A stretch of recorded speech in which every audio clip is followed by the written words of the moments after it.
श्री शिवाय नमस्तुभ्यम। कैसे हैं आप सभी। चमत्कारी 3 तिथियां आ गई है, जिसमें से आप सभी किसी भी एक तिथि में कोई भी सर्वश्रेष्ठ कार्य कर लेते हैं तो भाग्य की रेखाएं बदल जाती हैं, दुर्भाग्य दूर होता है और सौभाग्य में अद्भुत तरह से वृद्धि होती है। जैसा कि आप जानते होंगे 14 सितंबर को एकादशी है, जिसे विशेष तौर पर जल झूलनी एकादशी या परिवर्तनी एकादशी के नाम से जाना जाता है।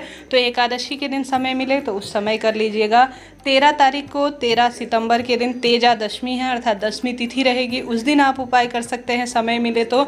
12 तारीख को नवमी तिथि है, उस दिन आपको समय मिले तो कर लीजिएगा। यह तिथियां अपने आप में चमत्कारी हैं। एकादशी, दशमी, नवमी, जब भी आपको समय मिले तभी आप उपाय करिएगा, लाभ होगा। देर न करते हुए शुरू करते हैं। कमेंट्स में आप सभी लिख दीजिए ओम नमो भगवते वासुदेवाय, श्री शिवाय नमस्तुभ्यम। बहुत अधिक इसका लाभ मिलेगा।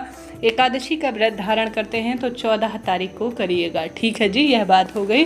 अब बढ़ते हैं उपाय की तरफ। जैसे कि इन दिनों सबसे पहले सबसे सरल कार्य, जैसे कि आपके घर पर गणेश जी विराजमान है या कहीं पर भी आप गणेश जी के मंदिर में जाते हैं तो गणेश उत्सव चल रहा है, कुछ भी नहीं करना है आप सभी को। सरलतम तरीके से आप जो भी दीपक लगा रहे हैं, धूप बत्ती कर रहे हैं और आसान सरलतम तरीके से आप गूगल की धूप कर रहे हैं, अगरबत्ती या कोई भी गणेश जी के समक्ष दीपदान इत्यादि कर रहे हैं तो धूम्रवर्ण गणेश जी का ध्यान कीजिएगा। धूम्रवर्ण गणेश जी का ध्यान करते हुए जो भी व्यक्ति इन विशेष तिथियों में, इन विशेष समय में, जब अपने आप में चहुं दिशाओं में श्री गणेशाय नमः के नारे लग रहे हो, तब धूम्रवर्ण गणेश जी का नाम ही पर्याप्त है भाग्य की रेखाओं को चमकाने के लिए। तो उनके चरणों में दीपदान करें या कोई भी कार्य करें तो धूम्रवर्ण गणेश जी का स्मरण कीजिएगा।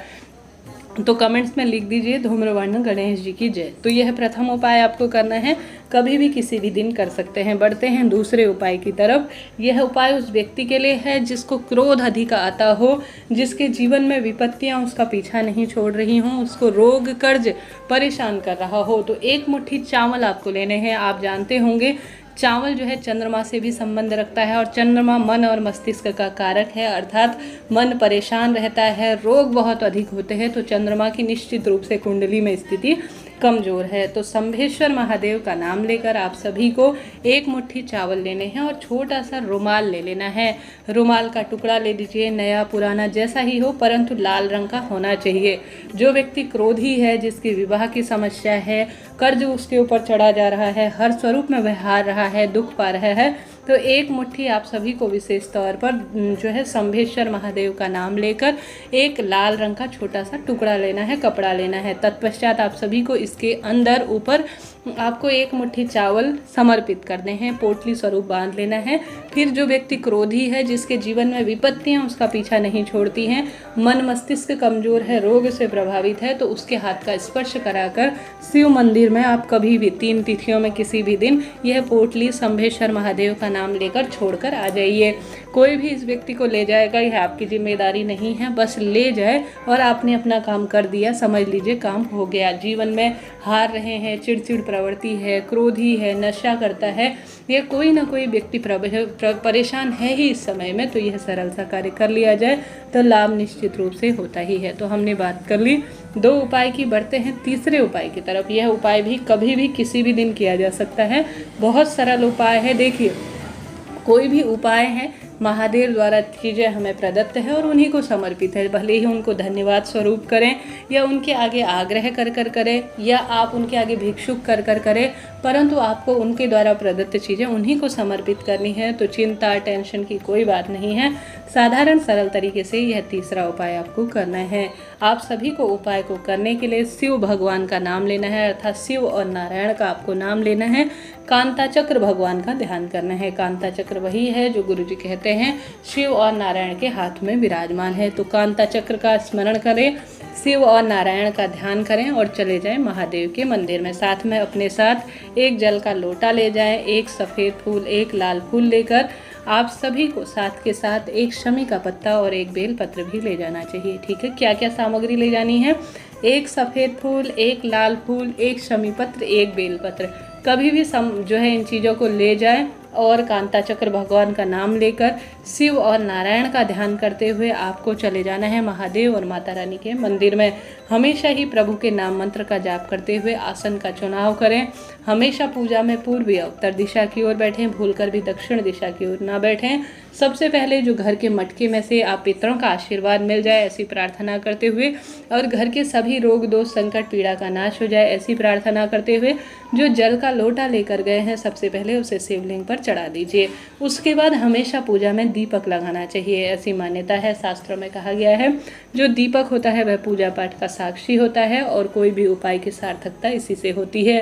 तो दीपक लगाने के बाद आपको जो आपने एक शमी का पत्ता, एक बेलपत्र, एक सफ़ेद फूल, एक लाल फूल लिया है उसे अपने हाथ की हथेली में रख लीजिए और 3 नाम स्मरण करें, कांता चक्र, शिव और नारायण, 3 स्मरण करें और अपनी मनोकामना बोले। जो भी मनोकामना है, कोई भी व्यक्ति एक परिवार का सदस्य करे, कोई सा भी व्यक्ति करे, कोई दिक्कत नहीं, और सभी कामना के तहत है। अपने हाथ में लीजिए और इसे माता अशोक सुंदरी के स्थान पर समर्पित कर दीजिए। बस कुछ भी पैसा समय नहीं लगना, आप जो है विशेष तौर पर वहाँ पर बैठे जो दीपक लगा रखा है उससे भगवान की आरती करें। माता अशोक सुंदरी से कहिए कि हे माता रानी, जीवन में विपत्ति को दूर कर दीजिए, कष्ट संकट पीड़ा को मिटा दीजिए, ऐसी प्रार्थना करते हुए झोली पसार कर आ जाए घर पर। तो यह सरल से आपको कार्य कर कर देखने हैं, लाभ आपको होना ही है। वीडियो सुनने में, समझने में आपको आसानी हो रही है या आप कौन सा उपाय जानना चाहते हैं, कौन से नियम मुझसे प्राप्त करना चाहते हैं, तो मुझसे आप बात कर सकते हैं। मैं कुंडली विश्लेषण इत्यादि अपनी टीम से करवाती हूँ, वह भी आप कर सकते हैं। कोई विशेष उपाय, शुभ मुहूर्त इत्यादि कुंडली बनवाने के लिए भी आप शॉर्ट वीडियो डाला हुआ है उस पर नंबर प्राप्त कर कर बात कर सकते हैं। बढ़ते हैं अगले उपाय की तरफ। कोई भी जानकारी, कुछ भी पूछना हो तो आप कमेंट्स के द्वारा पूछ लीजिएगा। वीडियो को कर दीजिए लाइक, शेयर और सब्सक्राइब करना ना भूलें। तो 3 चमत्कारी तिथि में जब भी समय मिले तभी उपाय कर लीजिएगा, लाभ मिलेगा। अब इसके साथ साथ इन दिनों गुरुजी ने कहा है महीने भर में सिर्फ एक बार, कितने में, महीने में एक बार, अगर 5 काली मिर्च जल के लोटे में डालकर थोड़ा सा कच्चा दूध उसमें डालकर अगर शिवलिंग पर चढ़ाना शुरू करते हैं महीने में एक बार, तो घर पर बड़ी बीमारी प्रवेश नहीं करती। तो रोग दुख तकलीफ दूर करना चाहते हैं तो 3 चमत्कारी तिथि में कभी भी किसी भी एक दिन 5 काली मिर्च पीस कर कच्चा दूध उसमें डालकर शिवलिंग पर चढ़ाना जो व्यक्ति शुरू कर देगा उसके जीवन में विपत्ति उससे दूर रहेगी, रोग संकट कष्ट पीड़ा से स्वयं ही मुक्ति मिलना आरंभ हो जाएगी। तो यह कार्य भी कर सकते हैं।